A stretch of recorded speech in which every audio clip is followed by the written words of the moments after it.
السلام علیکم ورحمۃ اللہ وبرکاتہ. الحمدلله کابل دی، خپلواکي ده، اسلامي نظام دی. وروره کافر او د هغوی ملګري وحشیان په تېښته لاړل، ذلیله لاړل او خوندور باران دی، خوندور ملګري دي. زه به د دې په هکله یو دوه درې بیتونه درته ووایم.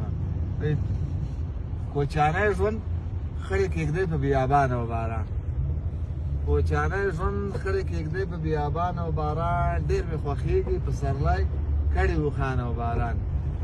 او په یوه زړونه ابادېږي په بل دښتې غرونه، خدای یو ځای راوله کړي د جانان او باران. او دوه غبرګ سپېڅلي رحمتونه دې په تا ورېږي، دا باران وورېږي که نه، وایي دوه غبرګ سپېڅلي رحمتونه دې په تا ورېږي. افغانستان مبارک شه طالبان او باران. او دا د کوم ستړي مجاهد په مخ خولې را درومي که نه، په خپلو کې مستي کوي ګلان او باران. دا د کوم ستړي مجاهد په مخ خولې را درومي که نه، په خپلو کې مستي کوي ګلان او باران.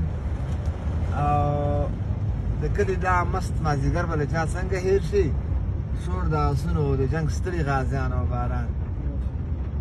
او اخري باید ووایم، نور به پکې پرېږدم چې خیر یو بیت دا دی چې وایي زړه کې مې شته د هجرت هغه نازولی انځور،